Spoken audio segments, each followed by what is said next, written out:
All right. Hello, everybody. Thank you for coming on a Friday evening. This is our part of. Suppose they are innocent.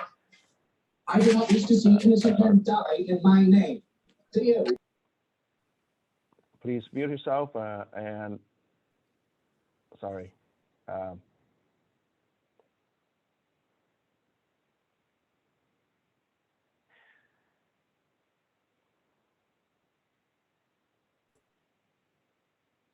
All right. Okay, let's just start again. Sorry. Some echo.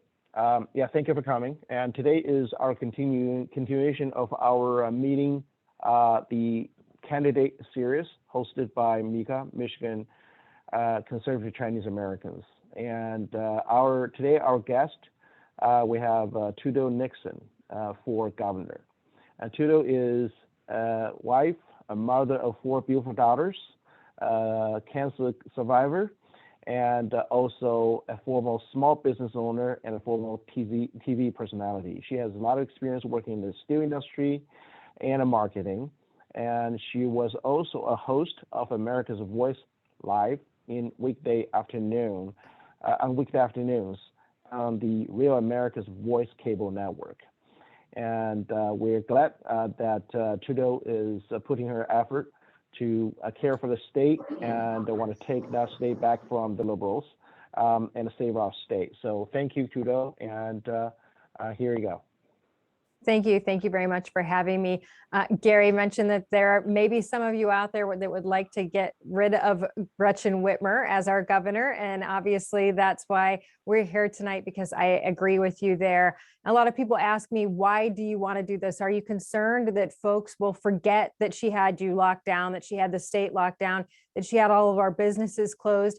And I don't think that people will forget that, but that's not the only reason to run for governor. What happened in 2020 was devastating for our state, absolutely. But what remains behind is that this is a governor who has failed us in many ways. She's failed us in infrastructure. She's failed us growing businesses. In fact, her bureaucracy is hurting businesses every single day, and she's failing our students. And we spoke earlier about the importance of education. That's my number one issue.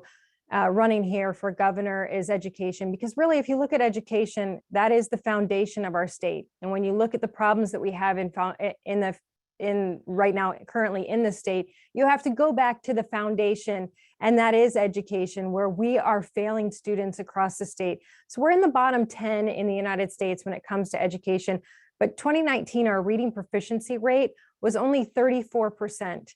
34%, and that means that in some areas we're as low as 5%. In many areas we're below 34% reading proficiency rate. It should not be that much to ask to make sure that our children have the opportunity to read. I was talking to Governor Engler about this, and he said, look, it's so important to understand that from kindergarten to 3rd grade, our kids are learning to read. But from 3rd grade on, they're reading to learn. So if they miss that critical step of learning how to read, they can't move forward. And because we've had this for so long, and because we've been leaving our kids behind for so long, we don't have that foundation. So we now are struggling with workforce, and we're struggling with bringing business here. So as I've gone across the state, I've seen this, and I had some experience with this, because I came to Michigan to run a small business with my father. My father owned a steel foundry in Muskegon. So I worked on the shop floor with him, learned how to run the business. I eventually moved into sales and went across the country selling, but I realized that our state was really struggling with a workforce. That was 20 years ago that we were struggling getting people to come into the foundry. Then I stayed home with my girls for a while. I do have 4 beautiful daughters. When I went back to work, I went back to work in the steel industry and the forging industry. I was selling to our machine shops in the automotive industry at that point, and they were telling me, we can't find workers. We have nobody to work in our shops. This was before we heard about this pandemic of no workers across the country. This was happening in Michigan years before we started to hear it from the rest of the states. That means we went into 2020 already behind, already struggling with a lot of these issues that you're hearing, oh, the Biden administration has done this. Well, what happens when you're Michigan and that foundation wasn't there? What we're seeing is that we don't have kids graduating from high school with enough knowledge to work in our shops. So we either have students that are going to college and they're graduating and they're leaving the state, or we have students that are not able to graduate and they're not able to join our workforce. We have got to solve the education problem in this country to make sure that we can have a foundation for Michigan to thrive and succeed and bring businesses here. But if you're a small business in this state, you are suffering under Gretchen Whitmer, because as I go around and I talk to these small businesses, everyone is telling me the same thing. We are being killed by the bureaucracy that she has. She came in, she put all of these new managers over our agencies. We have Eagle in every day. We have OSHA in, we have the health department in, and they are really struggling because,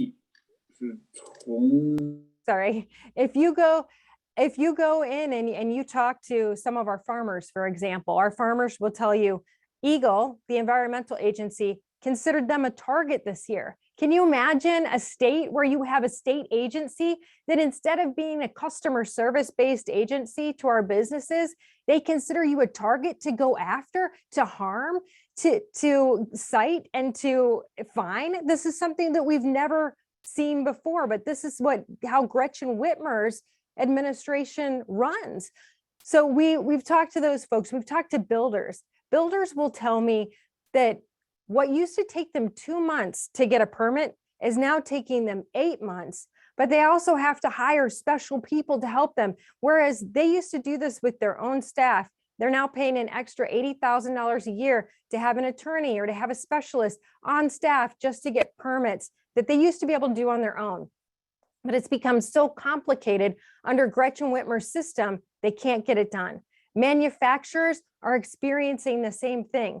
We are now considered one of the most difficult states to do business in the entire country. And so when you see that report that we just saw on MLive last week, where you see people are leaving Michigan in higher numbers than we've seen before, that's because it's impossible to do business here, which means it's impossible to get new businesses here, which means we don't have the jobs we should have, and that foundation struggles even more. So you see how this all works together. You have to bring education back, because businesses to come here, they have to look at Michigan and say, wow, they have a phenomenal education system. We want to have our employees have their students in the system. So you have to have that. You have to also have a customer service friendly government. Government doesn't run business. Government shouldn't be the ones creating jobs. The job creators should be the innovators, should be the private sector. Government should support them and want them to thrive, but that's not what we're seeing in Michigan. And the way we can prove that this is absolutely true is look at Ford. We just saw Ford leave the state. They said, look, we have $11 billion. We're going to invest in 3 new factories. Where did they go? They did not go to Michigan. They went to Tennessee and Kentucky. And Gretchen Whitmer came out and she said, they didn't even talk to me about it. I didn't know they were leaving. First of all, if you're governor, you should never admit to that you had no idea. But secondly, she knew. She's trying to play coy about it because she knew she wasn't prepared. Tennessee and Kentucky have been preparing to take our business for years. I talked to Governor Lee in Tennessee about this. I said, listen, Governor Lee, love what you're doing in Tennessee. I think it's great. You're bringing all these people there, but I don't love that you're taking business from Michigan. He said, it's like taking candy from a baby. And the reason it's like taking candy from a baby is because we are not an attractive state anymore for businesses. But you think about what these businesses can provide to a community. You put in a plant like that and you build a community around it. You have neighborhoods springing up. You have Walmarts, you have churches, you have all kinds of important communities coming in. You have people moving into your state, and you have more taxes just from the standpoint of people moving in and being here. That gives us the opportunity to then lower the taxes on the middle class, because we are in the top 10 in the nation for worst taxes on the middle class. So you see, these numbers are not so great. Bottom 10 for education, bottom 10 for COVID numbers, top 10 for horrible taxes on the middle class. We have got to fix this. We've got to make sure in Michigan, you have more money in your pocket and you have more opportunity. And that's not what we have at the moment, but we can change that. Under Governor Snyder, we had a much more customer service friendly government. That was what he wanted. He wanted to see businesses thrive, and he wanted to see more businesses come to the state of Michigan. That's 100% what we want to do here. I believe that my background in manufacturing myself helps me to understand what these small businesses need. So when I go around and I talk to folks, whether they own a restaurant, whether they're a farmer, whether they own a manufacturing facility, when I sit down and talk to them, they go, you know, you really understand what we need. That's why the founding fathers of this country said we should have the people run. And what they wanted was people to go into government and come back out. This was not supposed to be a lifelong career. This is supposed to be go into government and do your part and serve your people and then come back out. That's how I see this. And the reason that I became so interested in doing this was that 5 years ago, I left manufacturing and I went into the media. We started a program for middle and high school students because we were so concerned about what was happening with indoctrination in our schools. You've seen what's happened in Farmington Hills this week, I'm sure, or a couple weeks ago with the Equity Challenge. I can mimic that across the state. When you look at what's happening, whether it's Grand Rapids, whether it's Whitehall, whether it's Ann Arbor, we see this curriculum in all of our schools. That's why we got into the media so many years ago. But then a company came to us out of Denver, Real America's Voice, which you heard Gary mention, and they asked us to help them launch a conservative news network.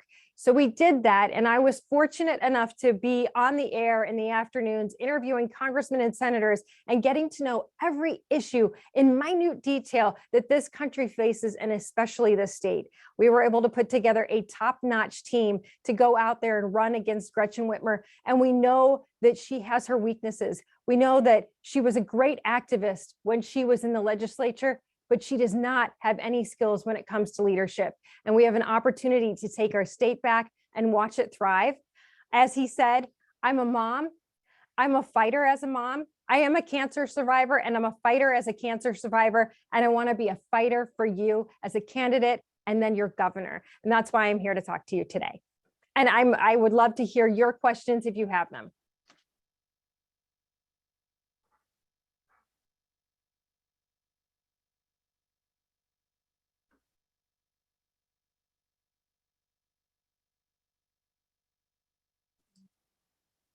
Hey, Gary, can we ask you questions? Yeah. Yes, please. Oh, hi, Tudor. Thank you so much for the wonderful introduction. I think it was great. You specifically mentioned that the education quality in Michigan was not great or up to the expectations of what the economy is wanting. What do you see the major issue in regards to the education system, and how do you plan to fix it? Well, we obviously are low on reading proficiency. And as I said, if you can't read, then you really can't learn past third grade. So I believe that we have to support our teachers in giving them what they need to make sure that we can achieve that level of reading. But as you may or may not have seen, we also released an education plan that involves dollars following the child. We believe that right now we have a once-in-a-lifetime education crisis after COVID. So first of all, we need to catch our students back up. So we need to have a ready force to go in of retired teachers to go in and help boost our reading efficiency. So we want to be able to offer those scholarships that Gretchen Whitmer robbed our children of when she vetoed that $155 million bill offering $1,000 scholarships to our students. So we want to first get back on track from COVID, but we also want to get to the point where we can be having dollars follow the child. Now, you may know that the legislature just passed a bill that Gretchen Whitmer vetoed last year that allowed corporate tax credits. Our program is similar to that. And I would like to see the legislature, when we get into office, I would like to pass something similar to that so that we can make sure that parents never get into this situation again, where they're stuck in a school system where either their child is not thriving, their child has to be doing online learning when they want them in person, or even if it's a matter of they don't want a vaccine or a mask, and they want to be able to move to another district, or they want to be able to move to a private school. We want to be able to make sure that parents have those options and that they are allowed to take the money that is allotted for their child and go where they need what's best for their child. Thank you. So, so what is the view about the public education system right now? Are they meeting what you think they're supposed to meet in terms of the standard? If you cannot be graduating children that can read, then that should be the standard. The standard should really be that your goal should be 100% reading proficiency. If as a school you have a reason that you cannot meet that, I want to hear that. But I can't, from just a manufacturing standpoint, I can't go to my customer and say, I'm going to send you 5% good product. Are we cool? That's never going to work.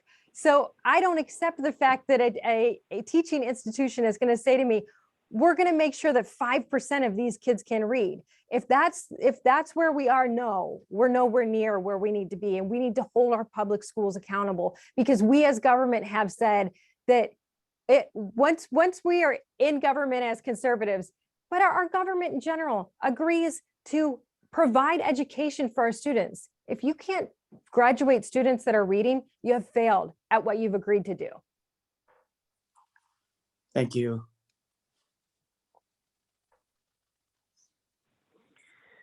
Yeah, any questions? I guess there's one from the chat, I would read out to you here. So thanks, Tudor. Michigan has great universities such as University of Michigan. Most of friends' kids graduate and find jobs out of the state. How do you plan to stop the brain drain of the state? Now, this is something we talk about a lot, and this is obviously working with our universities. Our universities are state funded. We need to work with them to be promoting our students staying in state.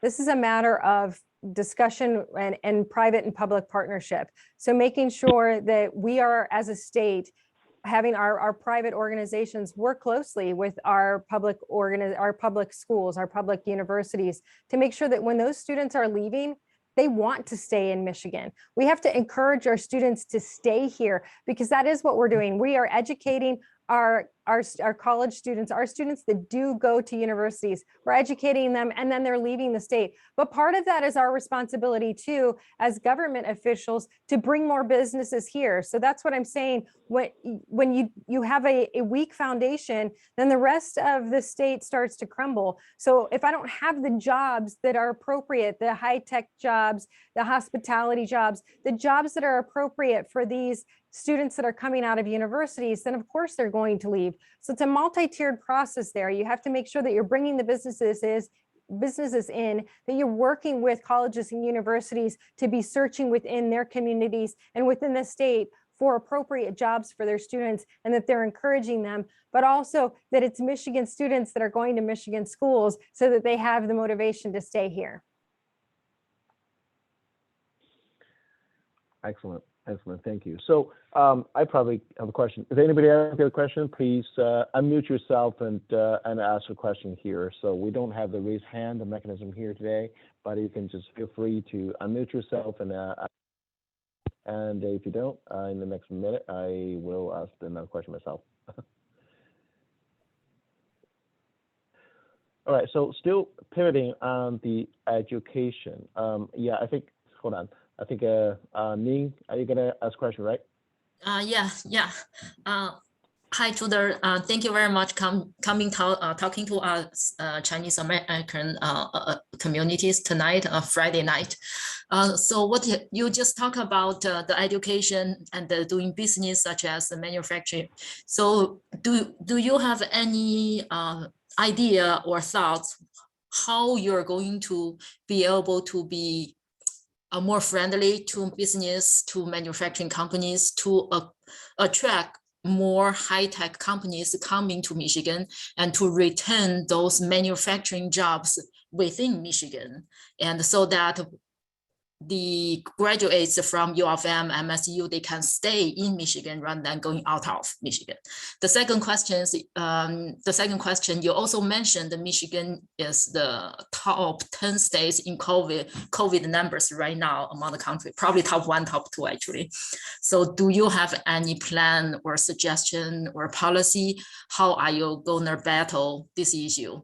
Hopefully by then this is not gonna be an issue anymore, but if you're in the position as the governor, what do you plan to do?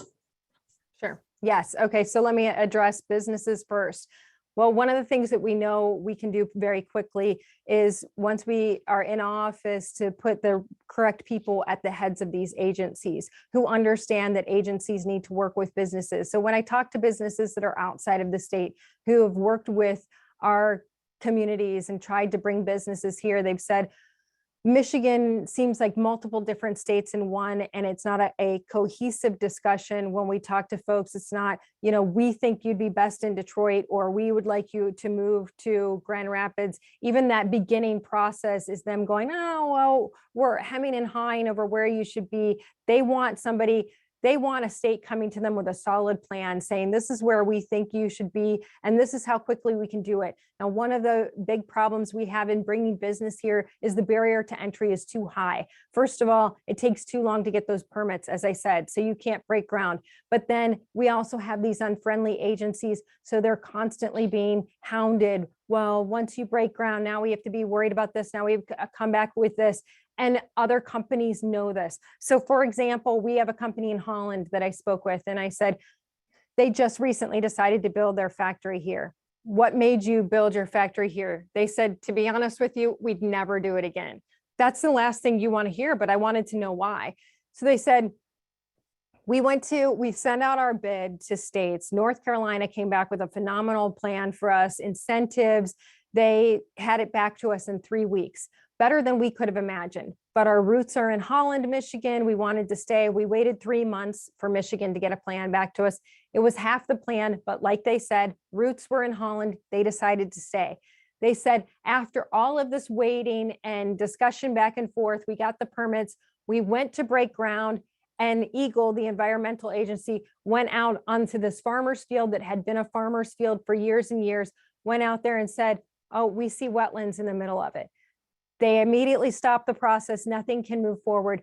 We can change that right away by having friendly agencies to bring businesses here. But we also have to be looking at infrastructure. So if you look at areas in the state, for example, if you wanted to have Ford come back to Michigan, you have to have a shovel-ready site, but these are mega sites, and we're just not prepared for that. These are the sites that Kentucky and Tennessee have been working on for years. And when I say years, we're talking 20 years. So we have catch up to do for sure. But that catch up is not just finding an area, it's also making sure that that area is shovel ready. So we have to have internet access. When we go up to the thumb, we hear from people, well, in some areas, we have internet every 2 days. That's catastrophic for not only our businesses, but our students. So we need to make sure that we get to all areas of Michigan and we have the infrastructure in place to do this. Now, you asked me about COVID as well. I want to be very clear that I am against mandates. I do not agree with these ideas of mandates. And in fact, one of the problems I think that we have had with these mandates is that we have fired many of our medical professionals in this state. We've had a mass exodus of medical professionals. It used to be when I think 10 years ago, we were hearing that Grand Rapids was like the up and coming place to go if you were a medical professional. Now we're firing people, they're leaving the state. It's become a disaster for COVID, but we also don't have the treatments.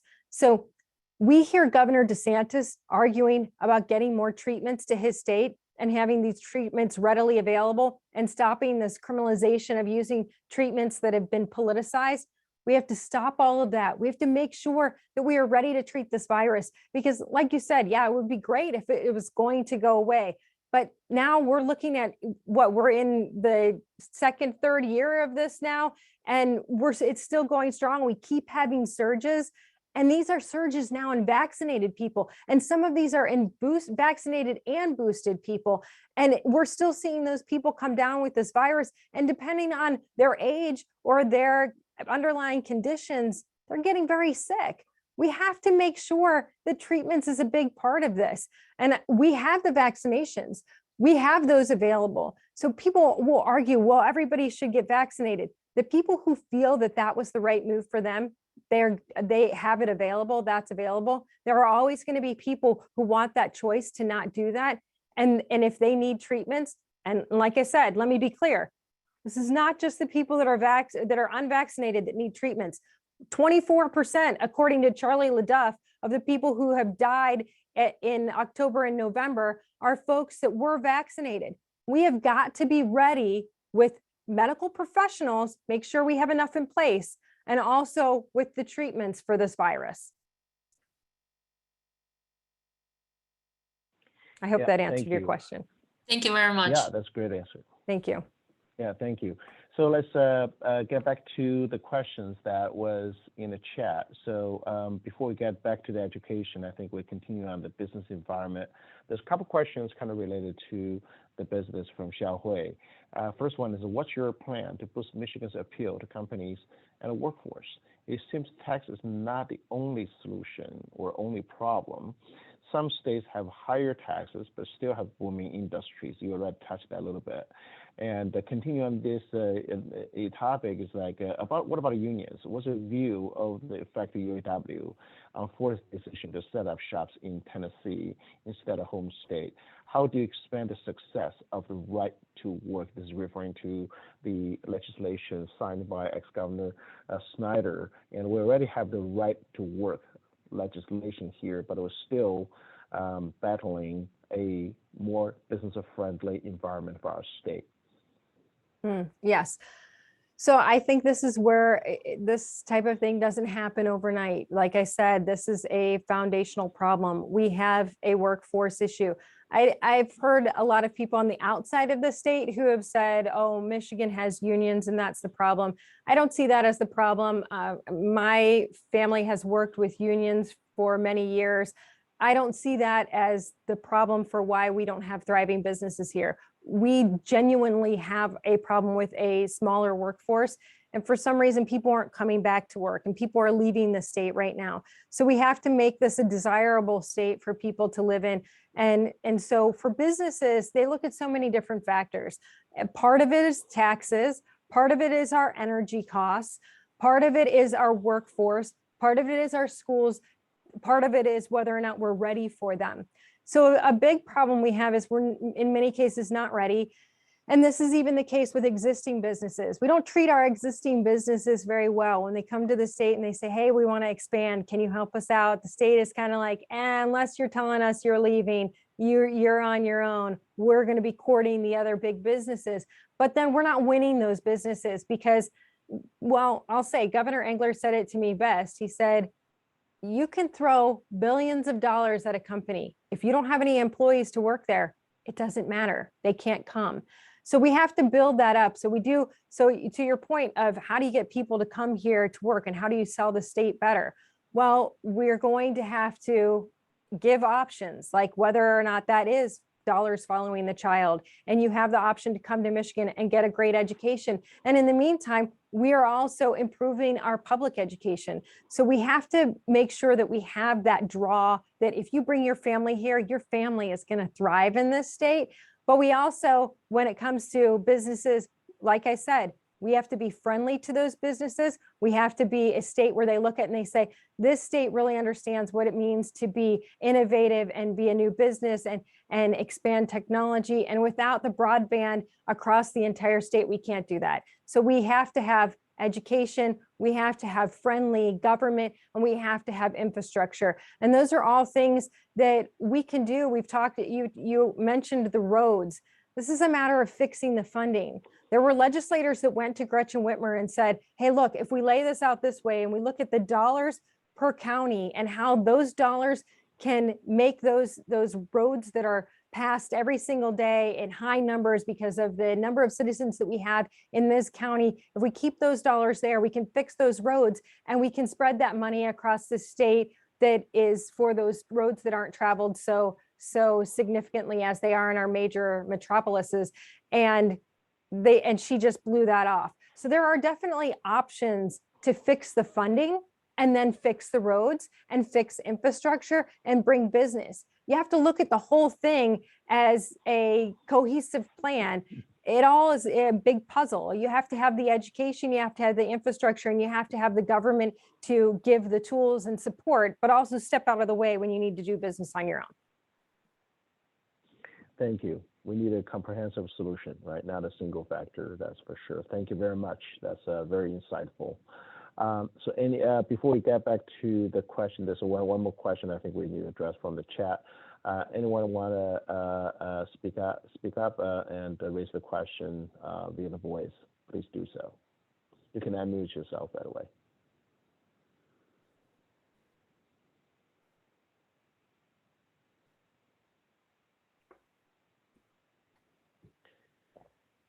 If not yet, we're not ready. Let's then move back to the question from the chat.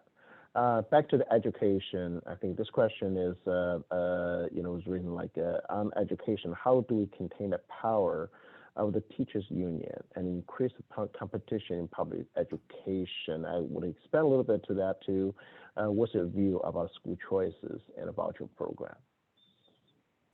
Sure. Well, we believe that having choice in education helps to hold accountable those schools. I had somebody one time telling me, if you allow students to move out of one school, then they won't have the amount of funding they need and they won't be able to educate their students. That has never been proven to be true. If you look at Florida, they have a comprehensive choice program and it has increased the proficiency of their public schools. So we really believe that you're not recreating the wheel here. You're looking at states where these programs work, and you can actually bring in experts from those states who love the United States of America and are willing to say, hey, Michigan is an incredible place. And I'm sure all of you would agree with me. It's not really hard once you get someone here to convince someone to live in this state, because it is absolutely an incredible state. So we can go to these red states that are doing this incredibly well and say to them, listen, you have this phenomenal choice program. We want to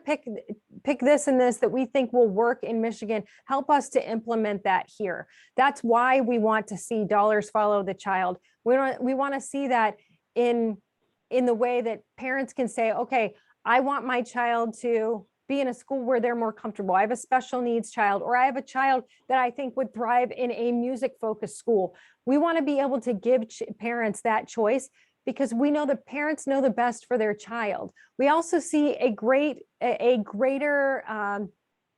proficiency rate when we look at our public charter schools. So we want to support those. When it comes to the teachers union, that's hard. The teachers union absolutely has a lot of power. We think that, like I said, I'm not opposed to unions when they are working for their group. When they're working against our students, that's when I say that the unions are a problem. And that's what we've seen. If you look at Chicago public schools right now, the union decided to vote and close down the schools. I mean, think about what if you're a parent there? Think about what we saw last year. In Chicago public schools, they shut down. And suddenly you see this massive increase in crime and carjackings with kids that are 12 to 15 years old. And people are like, how are they carjacking cars? They don't even have a driver's license. They're not in school. This idea that the teachers union can hold the state hostage and take our students out of school, that's when you fight. No way. The teachers union has a place for the adults in the schools, in the school buildings.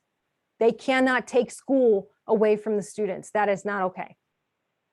Absolutely. Chicago is one example, and during the pandemic last year, we have seen some districts like Ann Arbor shut down school for, I believe it's a year and a half. What kind of a detrimental impact on kids' psychology, mental state, and their well-being? That's one of the concerns we have in our community, is like the teachers union is really not putting the interests of the students, their well-being, on top of their priority, and which really give us very, very negative, image on what they're doing. And it's deteriorating our education system. Chicago, we have seen in the news, that's just outrageous, right? So thank you. Well, and we saw that Ann Arbor is closing for this week. I don't know if they've decided to go back next week or not, But that's the beginning of seeing that test of how long can we keep students in virtual learning. But you make a great point. We have data. This is, the left is constantly talking about the science. Well, we have data that shows that our students didn't learn in virtual classrooms. And our virtual classrooms, it wasn't like you have actual virtual schools that are set up and there's training to make sure you understand how to teach virtually. And those teachers go through years of training to make sure they know how to teach virtually. Suddenly taking all of our public schools and turning them into virtual schools, which is really like the kids in some cases were only on virtual learning 1 hour a day or 1 hour a week. That was not effective. We knew it wasn't going to be effective. Well, the numbers came out and said children didn't learn and the mental health impact was devastating. Why are we allowing the fears of adults to damage our future generation? Unfounded fears too. We're finding out that a lot of these fears of kids spreading the virus, teachers being exposed to the virus are just not true. We saw this in North Carolina when the schools first went back in 2020. In November, the CDC came out and said, hey, we have these private schools in North Carolina. They're wearing masks, but they're in person. And they've been in person since August through November. We think it's safe to go back. You heard that on the news for one day before the CDC or the teachers union went crazy and the CDC came out and said, we think you should stay home. We cannot allow the teachers union to be making the guidelines for the Centers for Disease Control. This is insane that this has happened. So we have to fight against that. Absolutely. Thank you. Thank you. Any more questions? Please, you speak up here or put in the chat. So let's wait for somebody to speak up their own question here. And if not, we go back to the chat. There's one more question there we can get to. Hi, Tudor. My name is Lan Tong. Good evening. I have a question. As a mom with 2 high school kids, I'm interested to know, do you have any plan for ensuring safety at a school against gun violence, especially preventive measures, not just how to deal with the emergency as it arises? Yeah, we've been looking into that and really, having seen this latest crisis, we've been talking about what does it mean to go back to personal responsibility and making sure that the school is holding people accountable to that personal responsibility. And I'm talking about parents because in almost all of these cases, we see what we saw most recently in Oxford, where there was a warning sign, and we've become really lax about allowing parents to bend the rules on those contracts they're signing. That's a big deal because we as parents have all signed a contract with the school. Why I had to do it, I'm sure you had to do it. I had to sit down with all of my daughters, even my youngest daughters, and these are the rules that we live by in school. This is what we sign. And if the child is breaking that contract and the school says, hey, the child's broken the contract, the child needs to leave. We need to enforce the fact that that child needs to leave. And those parents need to make a decision on how they're going to handle that. This is something that we have seen over and over again happen. Our schools have become so lax on allowing parents to break the contract and then extend the rules or change the wording, or allowing them to have a child that is in desperate need of help to go back into a classroom, and then tragedy happens. So we need to be seeing this ahead of time, and we need to have training. Instead of doing all this critical race training, how about we have training on spotting an emergency before it happens, because there are warning signs, and then getting tough in the administration and saying these students that have exhibited these warning signs, they need to be taken out of the school, and the school needs to be protected from them. And what their parents need to do is make a decision on what they're going to do for their mental health, but we're not putting other students at risk because there's a child that has exhibited warning signs.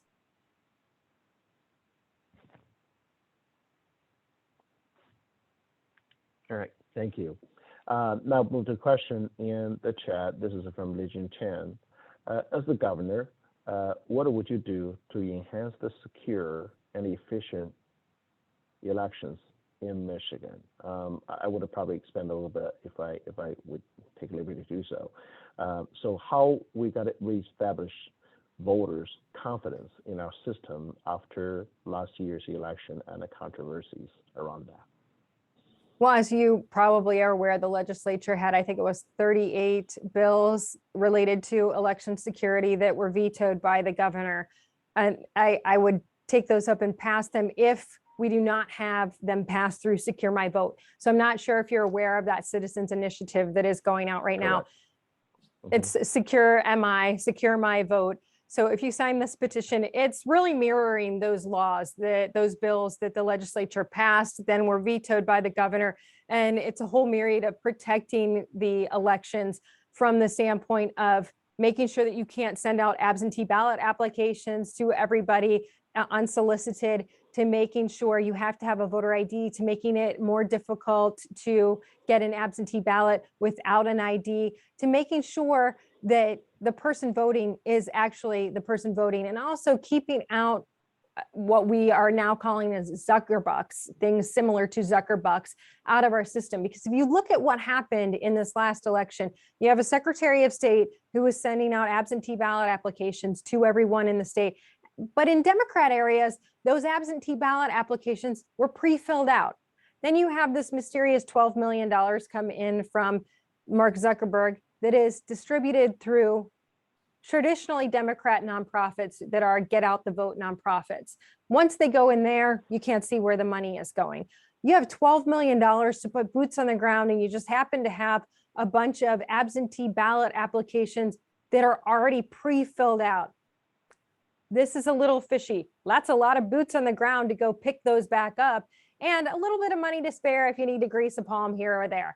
I don't know. I'm not saying that I know that's what happened. I'm saying that I know for a fact that the Democrats understand how to ballot harvest because they can do it in California. They've got a great system down, and it just seems a little bit suspicious that the Secretary of State broke the rules right before the election. Not only did she break the rules, she was told by a judge, you did something illegal. The problem is you can't go backward. So now this has happened, and they're not going to hurt. She's not going to get in trouble. They slapped her. It's a slap on the hand for Jocelyn Benson. She could do this again if we can't prevent it. Now, the judge has said she can't do that. She can't allow these absentee ballot applications to come in and not check the signatures, which is what she was doing the last time. That's pretty suspicious. So you know, people talk about, well, we didn't see widespread fraud. Well, would we have seen widespread fraud if you were experiencing fraud in an election, or would you have it in areas where it wouldn't show up as widespread fraud? We have to be very careful of how these Democrats are managing the election. We have a Secretary of State that happens to be on that side of the aisle and has demonstrated poor judgment in the past on elections. Now, I know for this election, we have multiple groups engaged. We have many grassroots groups engaged. We have the RNC engaged in the election like they've never been before, because historically they've not been involved in elections. So now the RNC is involved in a much bigger way. They're aware of what happened the last time. They're not going to allow these absentee ballot drop-off locations to be strategically placed only in Democrat areas. They're going to prevent a lot of that already, but it's really important that if you can get to a petition to sign that Secure My Vote ballot petition, you need to do so. Absolutely, absolutely. Thank you for reminding us for that, because you know, some have already signed that, and that's the only way to bypass that the governor's veto of the good legislation for a secure and honest election. There's another follow-up question on the chat on the election issue. It is an open secret that Michigan's election results are dependent on the reliability of the choice of votes or lack of it. How did you plan to make the election auditable so that we can trust the election system in our state? You know, I really think it's important to keep the election safe ahead of time. So the way that it has been explained to me by our folks at the RNC is that one thing you need to understand is the ballots go into the machines send the information, but there's a ticker tape inside of the machine so that you can audit to make sure that all of the ballots that show up on your computer system are counted as having actually gone through the machine. For the machine to have that ticker tape go, the ballot has to go through the machine. From that standpoint, it's very auditable. And that is why, that's what we're seeing clerks do in certain counties when they are running an audit. They're making sure that the number of votes they have are matching the ticker tape. And if there is a discrepancy, they're monitoring that and figuring out exactly where that discrepancy is. But it's important that we are making sure the ballots that we're getting are valid ballots. So that's where there has to be able to be the signature audits. We have to make sure we're not getting ballots dumped in the middle of the night. We have to have people on the floor during the election. These are all things that we know are possible because this was being watched in Virginia. So you may not be aware that when the RNC saw what happened in 2020, they became very hyper aware of what was happening in elections and quickly learned as much as they possibly could about elections. So they went to Virginia, watched that election cycle. They had many people on the ground, many people verifying that there were no extra ballots coming in the middle of the night. The ballots that were going through were matching the ticker tape. All of that was going on. And they feel confident that they even have their Michigan folks there to monitor so that when it comes to election time, the people in Michigan are very aware of how to run a safe and fair election. So we know that what they did was effective in Virginia. Glenn Youngkin was able to win that race. And he will, I think it's next week that he becomes Virginia's next governor. So we are faithful that what they found in Virginia and what we've learned from 2020 will be here in 22, and we will have a safe election. Absolutely. We hope Virginia is a harbinger for the rest of the country in 2022 and for Michigan as well. And I'm very glad that RNC doing some job to ensure the integrity of the election and ensure our democracy is still healthy and sound. Thank you. Any questions, please speak up. And we have some chat questions here, but I'd like people to raise questions if you want to, and via the voice. Go ahead, Xiaohui. Yeah, I have a question regarding how to attract people. I know, Tudor, thank you for explaining that, to keep the state booming, that we need to attract people here. Business incentives, it's one thing, but finding the right people, that's very important also. So we know that, for instance, like University of Michigan has a great reputation, so it can attract people from all over the country to come here, but then when they are done, they leave. But when you talked about how to keep people here, to build that reputation, let's say, what's your plan to build that reputation so everybody knows, oh, great, Michigan is a great place to go? I know you talked about education, talked about other things, to make it a great place for people to come over, but it takes a long time. But like in short term, like what can we do to boost the state's reputation to be a good destination for people to move in, just something not taking like 20 years or 30 years, because right, like people could move out because if we, like manufacturing left Michigan already for automotive, luckily we still have the tech centers here and headquarters. But if we are moving to electric vehicles and things, if they cannot find the right people here, then they might move out to other states too, because that becomes bigger and bigger in their portfolio, So I just want to understand from your side, what's your thought about that? Something that we can do fast. Yeah, it's interesting because we've talked to some people who came back in 2016 who had left the state previously and felt that there wasn't a future for the state, but they started to see things change under Governor Snyder, and so they were coming back. So a lot of that is getting that change to happen. And so there are people working very hard to bring other industries into the state. I know Senator McDonald on the east side is working very hard to bring space technology into the state. There's many meetings, probably on a bi-weekly basis. They're working to bring that technology into the state. So if we can start bringing high technology careers into the state like that, but even if we start explaining what the careers are that we have already in a different way. So I guess I would say probably about 30 years ago when I was in school, there were people that were saying, you got to go to college. Everybody has to go to college. We have to go to college. We have to go to college. A career is only if you go to a university. So I would argue that we actually have a lot of careers here that we don't necessarily have to have college graduates doing, but they're phenomenal careers. So for example, when I was selling, we had many machine shops in Grand Rapids that would say to me, Hey, we have people that are making $65, $75, $80,000 a year right out of high school, and they're learning on the job, and then they could potentially move up into management and continue to earn.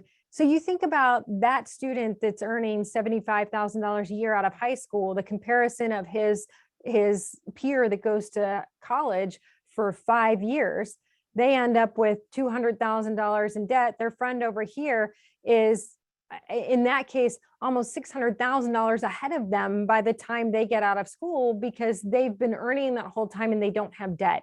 And so we have to start talking about our manufacturing careers and our farming careers in a different way, because they're now high technology careers. So our tech schools, we also have to be promoting our tech schools and making sure that our young people know that you can have a phenomenal high tech career and be on your feet all day doing something. I mean, I come from a foundry. So my dad was telling me all the time, you got to understand, there's a lot of people that aren't behind the desk people. They want a career where they're using their hands. And the foundry, I admit the foundry is a dirty shop. Like you would traditionally say that was a dirty job. We have so many manufacturing plants that I go in, you could eat off the floor. These are phenomenal places to work.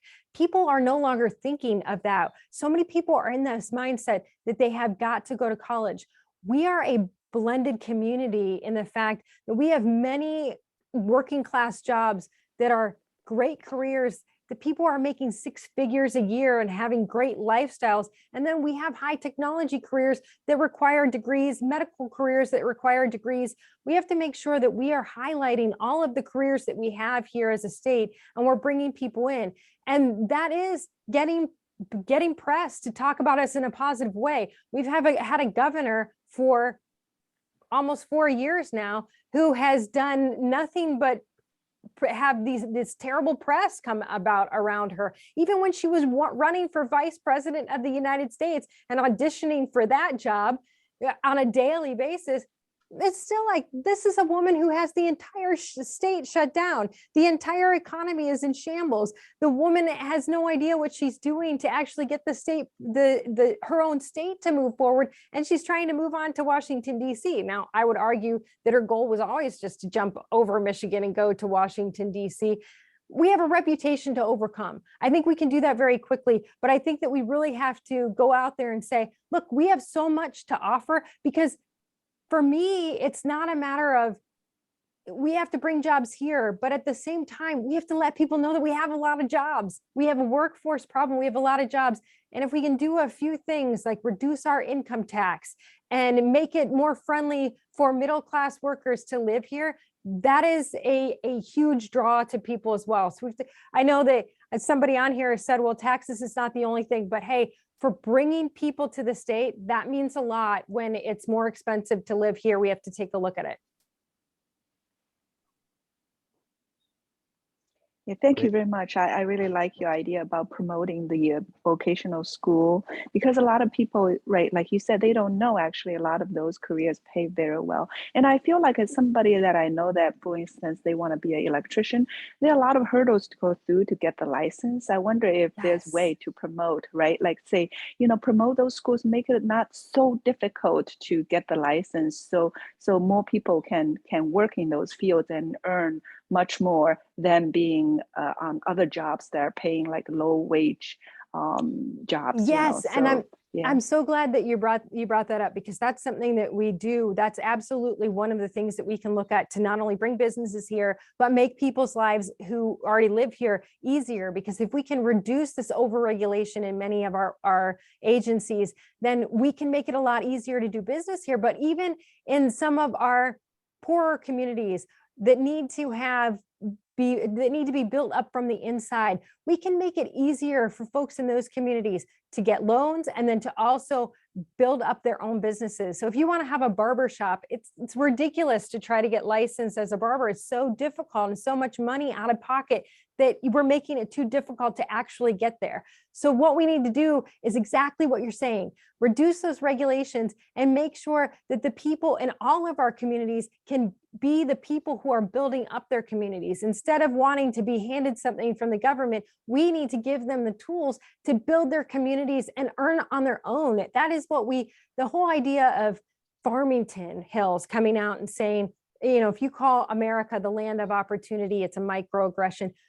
That's what we want to be. We want to be the American dream. Bring the American dream back to Michigan, bring it back to Detroit, bring it back to Benton Harbor, bring it back to Flint, and make sure those people have the opportunities that they have in other communities. It's harder in those communities. We need to make sure that as government, we are giving them the opportunity to build their own communities in the best way we can. And this is what Donald Trump did with the Platinum Plan. And that's something that we can mirror in the state of Michigan, and we can see all of our communities thrive.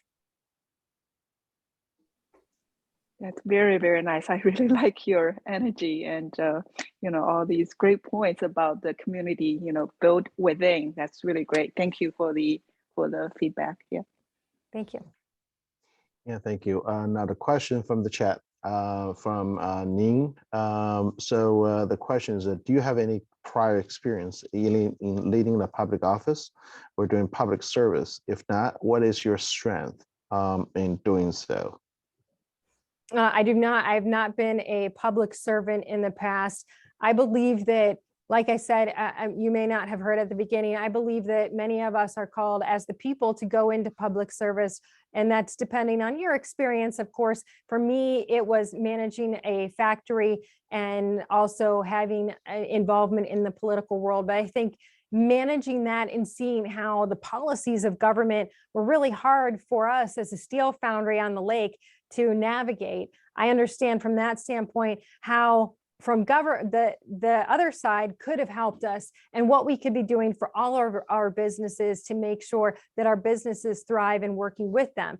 That's something that I obviously need a good team to come around me and do that as well. But I also believe that that's why it's important to have a running mate that has that experience. So I'm not doing this alone. I don't think that anybody should ever consider themselves the end all be all. That's the problem that we have in government right now. We have a governor who wasn't even willing to work with the legislature. I want to make sure that I am working with the legislature, but also have a running mate that is alongside me that has that experience so that we are a cohesive team. I'm bringing that private sector knowledge, they're bringing that public sector knowledge, and we're coming together and forming a really phenomenal government. That's what I think is so necessary. And I would argue that in this case, I'm not alone. We don't have a single person running on the Republican side that has been an elected public servant in the past. So I'm in good company there. And then the flip side of that is we have a governor now who spent many, many years in public service and certainly doesn't understand how government is impacting the state negatively. Yeah, absolutely. Absolutely. Thank you. Very good answer. So any, by the way, if anybody just unmute themselves, I probably just mute you just to make sure there's no echo or noise coming out. But if you do have a question, please unmute yourself, then speak up.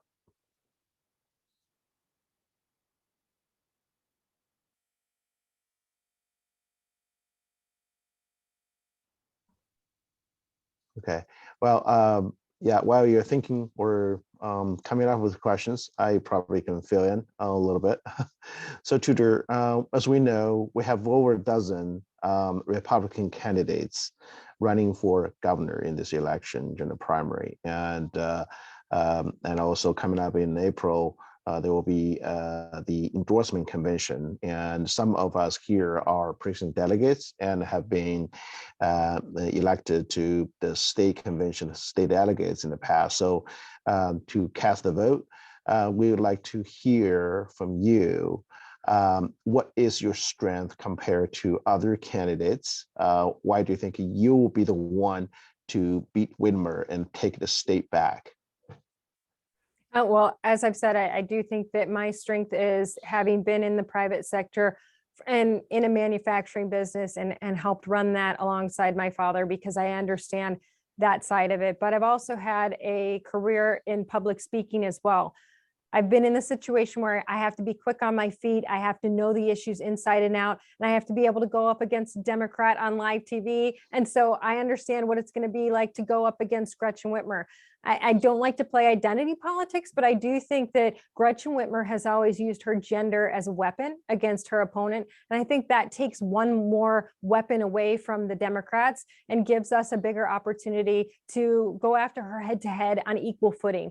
And she won't be able to take the knees out from her opponent by saying, oh, this is something that they're doing because they're a misogynist or they're sexist, and it's this man is just coming after me and hurting me. That's been really effective for her in the past. As upsetting as that is to say, it has been. And so that gives us the opportunity on our side to say, hey, equal footing, we're going to go up against you with someone who understands business, management, and public speaking. Do your worst. We think we can beat you. Thank you. Thank you. Excellent. Am I allowed to ask all of you a question? Absolutely. This is two-way traffic. All right. I mean, from my perspective, I'm curious if you can tell me what it has been like for the Chinese American community in the past 2 years. Anybody volunteer to answer the question? I mean, when we're looking at, I would say from this perspective of COVID and how that has affected you as a community, because I would imagine it has to have been hard.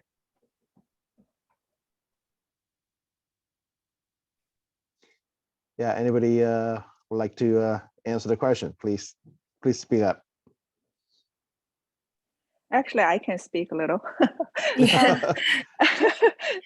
Yeah. So thank you for asking this question. Actually, it is it's a big issue for the Chinese community because of where it originally came from. So we were actually deep in this in 2020 from like January. Basically, I remember I was watching news all day long, and my husband was like, you were glued on your phone, because I said, yes, I'm watching news from China.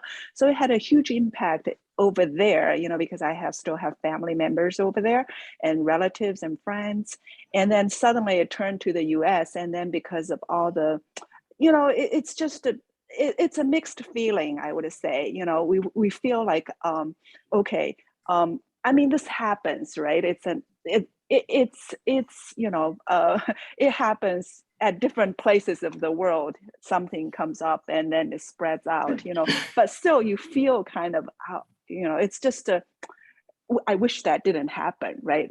Everybody would think that way, because it's, looking back at two years almost into that. And then here fighting it, the policy and all the political fighting, it's just a not very pleasant experience. But on the other hand, actually, I think our Chinese community became stronger because we worked together to initially, I think, gathering all the PPE equipment and donate those to hospitals, to police departments, to postal offices. And so I think people got closer because of this. And actually we a lot of people live near the metropolitan area, like in Northville, for instance, where I live. We even had 2 years in a row, we did events like supporting the police, supporting the firefighter department. During the holiday, right, we gather, we get small gifts and send the sweets and snacks and things to those departments to show our appreciation. I think people got closer also. So, I mean, it's mixed, but I would say, it's definitely had probably huge impact on our community. I don't know if I answer your question. It's just how I feel. No, thank Great, you. thank yes. you. Thank you, reflection. Geoffrey. Actually, Tudor, your question make me think of another topic, is the DEI. So how do you think about the DEI concept? And do you have any plan how to collect all different communities, groups together to build Michigan, but not in silo and fight to each other? Yeah, it's tough because the DEI doesn't seem to be promoting what they claim for it to be promoting. So if we look at Farmington, for example, they're trying to tell the kids that They describe equal opportunity this way. Equal opportunity is that you each get a pair of shoes, but it's not the right size. Equity is that everybody gets their size shoe. So this is a problem for me, because equal Exactly. opportunity actually means that everybody has the opportunity to get whatever shoe they want. And if they work hard, they can get a really expensive shoe. If they don't want to work hard, they get a less expensive shoe. Equity means that the government is going to provide everything for you, and you will all have equally a bad shoe. It's just very hard for me, because it's a manipulation of the word. It sounds very good. So you're teaching children, oh, everybody should be equal. That is the next step to socialism, because what they're saying is that government should be providing everything for you, and you should all be equally poor. I just spoke with a teacher in Detroit last week about this, and he said, you have to understand, the reason our kids can't read is a disaster. If you really think about it, our kids can't read because our curriculum is so stuck on telling our kids that they're being held back by something that doesn't exist. There's this ghost holding them back. So instead of us focusing on facts and reading, our kids are not learning facts. They're not learning reading. Our kids are learning that the world is against them and that they have no chance at success. So then in that case, why even work to read? Wow, that's a really eye-opening statement when you think about that, because they're being told from such a young age that they're being held back by everybody else, and there's no opportunity to achieve. So it's just making you angry. But it's really, if you see a problem as a child and you trust your teacher, because that's in human nature, is to trust your teacher, then there has to be a solution to the problem. Well, the solution that they're providing is socialism. Now, I'd be willing to bet that everybody on this call understands the dangers of going to that form of government. But if you can get to a child young enough and tell them there's a problem, that child will inherently want to fix that problem and be searching for what that fix is. Teachers handing them that fix in small bites and nuggets, and they're swallowing it. So by the time they get into college, they're ready to change the form of government. It only takes a generation to change your form of government. I see DEI for what it really is. And I believe that we need to go back with that idea that the United States is the land of opportunity. And regardless of the color of your skin, you can achieve great things in this country, and that capitalism will allow you to do that. And that under these programs like the Platinum Plan, everyone in all of our communities can thrive. That's what I want to see for everybody. And I don't want them to be manipulated by this idea that everybody should be the same. Exactly. You're spot on. You're spot on, Tudor. And so basically, I can see two things here comment for you for what you're talking about. Number one, most of us actually, we all came from China originally, and like myself, grew up in the Cultural Revolution. All right. So we know what a socialism is. It's equally poor. That's about it. So equity and equality are two different things, and Democrats try to confuse them. That's for sure. And we have seen that. So that's why everybody here are conservative, because we know what a socialism is. Correct. And they cannot fool that. They cannot fool us. Correct. That's one thing. And the second thing about DEI is that you're spot on by telling the African-American kids that you're held back for something else that really doesn't exist, this ghost. And you're not good. So you must be treated specifically in a way that, like basically saying you're not good enough. That's racism. That's real racism, right? That's what we have here. So sorry, Cindy, cut you off here. Go ahead. Yeah, I just want to say, okay, Tudor, I share your thoughts. I agree with you. So as the minority group, the Chinese community is supposed to be benefited from DEI. But from my own perspective, I want to say, okay, we don't mind working harder. We want to get what we deserve. But is DEI offer equally poor? Then is that what we are looking for? Maybe not. So yeah, thank you for your answer. Yeah, DEI is a facade of, in my opinion, kind of evil behind it. Because we all came here as immigrants. We came here with nothing, bare hand. 2 suitcases. That's when we came here in the 90s. And we realized our American dream by working hard, we're really achieving their American dream. This is the Asian Americans, the kind of a, image now, because we work hard. Now they're saying, people left even saying about Asian privilege. I'm sorry for my language, privilege my ass. We work hard for it. Right, So- right. I know. Yeah, I know. so I grew up in a very diverse community. I grew up in the suburbs of Chicago. And I have to say that I knew my Asian friends were the hardest workers in class, and they deserved the grade. They were getting great grades. There was a culture in the Asian community of just this really hard work, studying very hard, being very focused. And that's what we need to be teaching our kids. The harder you work, the more you can achieve. And I've seen that across my life with folks that have really, if you put in the effort, my dad used to say, they call it work and not play for a reason, because it's work. And if you work hard, you can play hard. And I think that that's something we need to get back to. You can achieve, you can have fun, you can go on vacation, you can do all of these things that you see on TV, but you have to be willing to put in the work. So I appreciate what you said there. thanks. So anybody else, please make a comment here. It's a great dialogue here. I love it.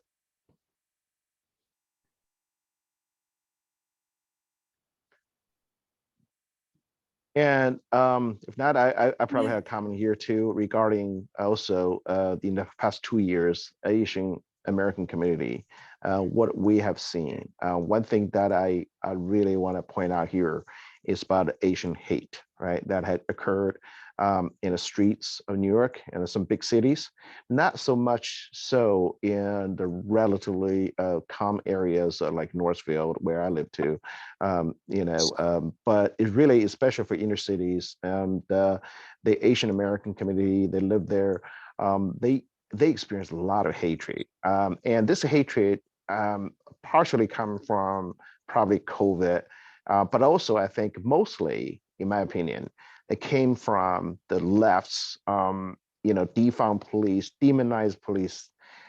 Those kind of activities really jeopardize the safety of the Asian American community, because we're more vulnerable if we don't have the protection of the police, who actually risk their lives to protect us. So that's actually one of the main concerns with a lot of Asian Americans. I want to reflect on that too.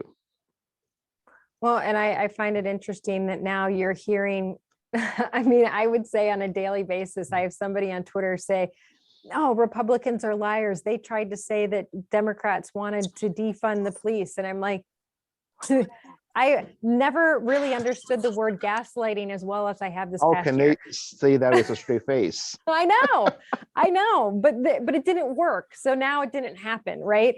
So I think that they're trying to get away from that idea. And you've seen Gretchen Whitmer even say, well, now look, I'm putting money into the police. But remember, she was all about being in the spirit of defund the police. And she came out and said that, I am here with the spirit of defund the police.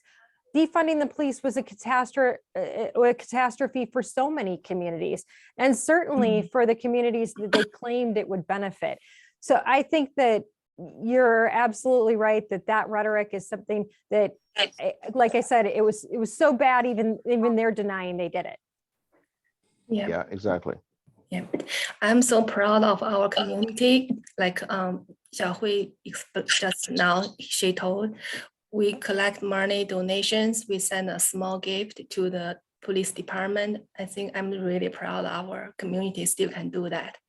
Even so many people talk about how bad the policemen are, but I'm still really appreciate the protect we do have a peaceful life in Northville.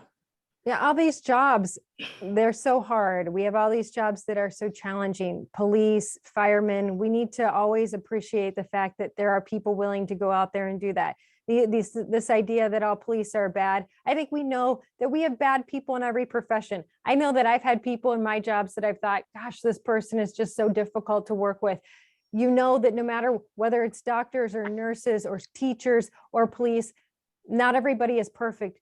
But the majority of people go into that job because they want to do good things. They want to do good work. It's the same with our doctors and nurses. The fact that we're starting to go after our doctors and nurses and say, if you as a medical professional want to make your own medical choice about your body, you're out of here.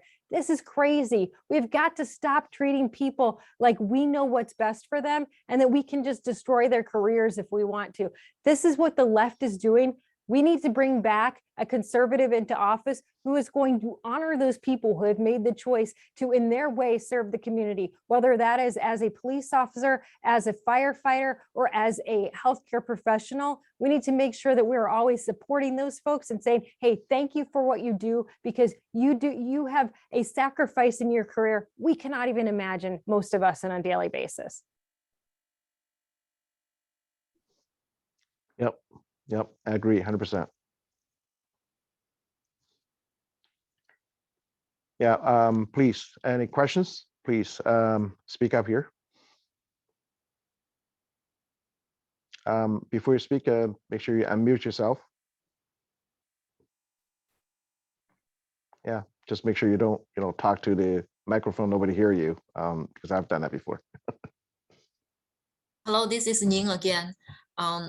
Tudor, I'm really grateful that you're asking us how we feel as Chinese American community for the past 2 years. And actually, I guess it's similar for one area. It's similar to the mainstream community that we're also very divided among ourselves. In terms of not only the politics, of course, in terms of the virus, just because of the arranging of this virus, and also how do we deal with it. And not only we're divided internally here among Chinese Americans, and we're also being treated, pressured from both sides, from our friends, family members, acquaintances back in China. Most of us are first-generation immigrants, so we still have deep roots back to mainland China. So I guess I can probably say most of us online today, we hadn't been really talking to our friends back in China for the past year. When the virus just started, there were a lot of discussions helping each other between China and the US, and then later on, because of this relationship, because of the misinformation created by each government, because a lot of unspoken things that many of us either choose or forced to not discussing this with our family members, friends back in China anymore.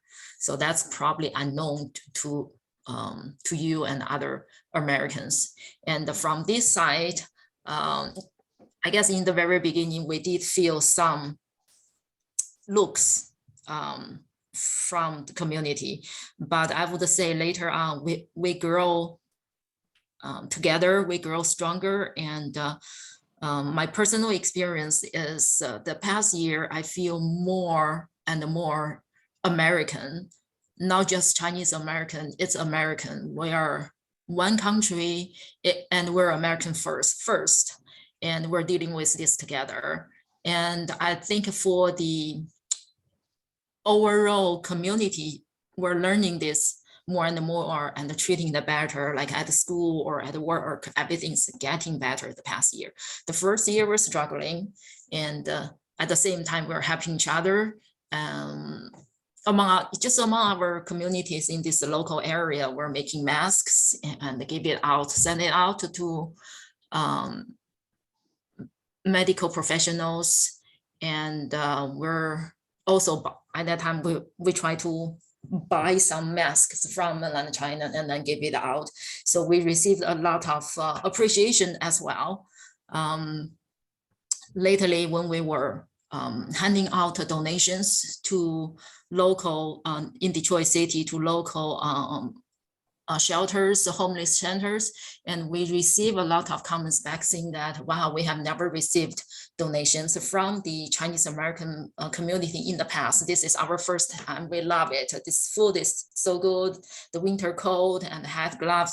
So this actually the other side of the same token is actually connect us, the Chinese American community, stronger and tighter with other minority communities or the mainstream communities. So this is something we're growing and we're getting, and I think I'm very grateful about that. And also grateful that you're asking the question. Well, thank you for sharing. Let me ask, is there anything that you felt that elected officials could have done differently to make it easier on you? Let me think.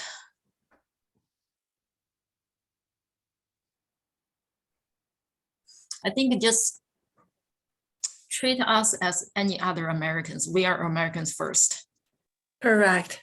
Yeah, just treat us equally as other Americans. Don't need to specifically mention, oh, you are Chinese or something like that. I will feel. Yeah, in our culture, we don't want to ask for special treatment. If we want something, we work hard to get it. Just give us this platform, opportunity. Give us all the opportunity and the resources, and then we do the work. That's how Chinese people are. Just equal opportunity. Just equal opportunity. I think that's really what we need. Equal opportunity. Yeah. Yep. And that's what this country was built on, hard work. Exactly. That's why we chose to come here. We made a clear decision. We wanted to come here. We made a decision to become American, and we want to keep this country this way. Not the way we run from. Well, thank you for choosing to be here. Okay. Yeah, we're approaching the 9:30, but I got probably one last question for me. If nobody else have any questions, probably you're aware, Tudor, right? For the upcoming April, the endorsement convention, is a movement. I mean, I'm serving in a Wayne 11 CDRC, and even within our community, we have the people actually try to submit resolutions to vote to actually, it's kind of divided within our party regarding trusting the machine or not. There is a group of people actually try to say, you know, let's just do 100% hand count for the state convention, the endorsement convention, and pass a resolution to do so. And the other half, I would say, I'm not saying half, but the other portion, myself included, try not to go that far and you know, because that's a kind of backward direction. It's not going to helpful. But we are divided, I think, within our party. That's my biggest concern for the upcoming, you know, midterm election, because how we got to unite ourselves, get our voters the confidence back to vote. And because we're not going to change the fact that, you know, general election, we will have machine counting the votes, right? So what's the point of having the hand count in the first place? But we do have people that have concerns, how we can address that. I mean, any suggestions from your perspective that a future possible leader of the state Republican Party and as governor? Well, look, I think that the MICCA they were supporting these machines. I know this is for the Secretary of State and the Attorney General's races. And I think that we have to remember that these would be machines that would be operated by Republicans. And so, like you said, we're not going to get rid of the machines for the November election. That's, you know, we have a Democrat in office right now. But we're going to be monitoring these machines just like we did in Virginia and make sure that they're safe.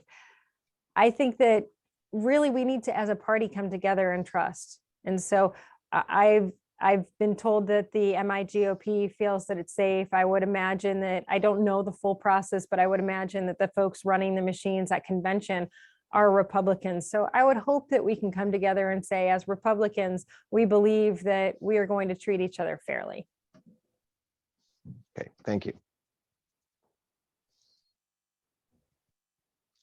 Any questions for Tudor? Hi, Tudor. This is Lan again. I apologize that I called in this meeting about 10 minutes late, so I probably missed it if you have already talked about it. Could you please spend just 1 minute to let us know more about your background? For example, where you grew up and your educational background, and a little bit more about your career. Sure. Yeah, I grew up in the suburbs of Chicago. I went to public school in the suburbs of Chicago, and then I went to the University of Kentucky, where I studied psychology, and then moved back to the Chicago area and worked in public relations before moving to Michigan when my dad bought a steel foundry in Muskegon. So 20 years ago, I moved to Muskegon and the Muskegon area, and I worked at the steel foundry for just about 10 years before we decided to have a family. My husband and I met in Kentucky, and I dragged him up north. So when in 2009, we decided to start our family. We have 4 girls now. So we have twins that are 8 and then a 10 and 12-year-old. When the twins were 2 years old, I actually went through breast cancer. So I am a cancer survivor. So I have kind of a unique experience looking at a deadly disease that is attacking your body and making medical decisions. And that's why, for me, I feel so strongly that the medical decisions that you make in your life should be between you and your doctor. After going through cancer and going through cancer treatments, when I went back to work in steel forging. So I had sold in the steel industry. I moved from helping my father to running the sales department in the steel foundry, every other industry but automotive in the steel foundry. When I moved to the forging industry, I was selling pretty much solely to the automotive industry. So I got to see all of our machine shops around the area. And then in 2017, that's when I moved into the media. We were very concerned about what children were learning in schools, started a program for middle and high school students, and were picked up by a national network at that point who asked us to help launch a conservative network called Real America's Voice. After about a year of that, the owner asked me to be on the air. And so he built me a studio in Grand Haven, Michigan, where I did a program every Monday through Friday for 2 hours interviewing congressmen and senators, getting me really deeply into the political realm, and which is how I actually built my team to go forward and do this. So that's kind of a quick overview of me and why I wanted to go into this and do this, because I was, when you have a small family business in a state, and then what happens, like what happened in 2020 happened, you start to see, wow, our government is really harming our businesses. And I thought, from the perspective of a steel foundry, we were kind of unique because you can really hammer on a manufacturing industry that's right on the lake if you are the government. They had a lot of complaints about us. We thought it was specific to us, but as I've gone around the state, I've found that the bureaucracy is really tough. And so I know what that's like to be on the other side. And I also know what overregulation looks like and how to fix that. But I've had the personal experience as well of having my children in public school here. And then when my daughter moved from elementary to middle school, she really suffered in our middle school. It was just too big for her. And so we moved our daughters to the local Christian school, and just seeing that transition in them, something that I didn't think I would need to do, because I felt, we're in a solid school district in Grand Haven, and I'm not in my life going to need school choice. But that's why I'm so passionate about the fact that it might not be that your school is not, not academically thriving. It could be that your school is not right for your child to academically thrive. And so parents need that choice. So my life experiences between parenting and going through my own medical crisis, and then working in the manufacturing industry, I'm a very faithful person. So my faith kind of leads me to say, wow, this transition in life, this path, this journey that I've been on has really prepared me well to take on this next journey. And so we've been able to, again, been very, very blessed to be able to put together a phenomenal team to run this race. And I feel like I'm well prepared to go up against Gretchen Whitmer. Great, thank you so much. I'm very impressed, especially you have been through breast cancer. I had some medical condition as well myself about 5 years ago, but I could never find myself as courageous as you and as strong as you. You actually even grow stronger, I believe, after those experience. And now you are such a fighter. Appreciate that. Thank you. Thank you. Great. Thank you.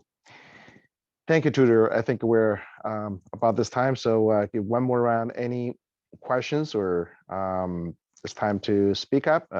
Otherwise, we have a very good session today. Any questions? If not, then thank you so much, Tudor. And we're Thank you. very, very impressed, as you can tell, and with your eloquency and your very good ideas about how to run the state, how to take the state back from the destruction of the Whitmer era. And hopefully she will make a one-term, governor, not 2 terms. And that's our wish and for this year. And thank you so much for coming to us and to share your experiences and your vision. And I really appreciate it. Well, thank you. And if you do end up having more questions, feel free to send them to us anytime. Absolutely. Let's keep in touch. Okay, sounds good. Thank you. Have a Thank nice you. weekend, Thank you, everybody. Chair. Thank Okay. you. Stay safe. Yeah. Thank you. I Ray. also want to remind everyone on the phone. So on our flyer, there's a link you can donate for tutor, and another link you can submit more questions if you do have. We will summarize the survey questions and send it to our speakers later. Thank you, Cindy. Thank you, Cindy. Thank you, Okay. everyone. Have a good Okay. weekend. Have a Thank you. It was Stay nice safe. meeting you all. Hey. Nice Thank you. meeting Bye-bye. you, tutor. Bye-bye. Bye-bye. Bye-bye.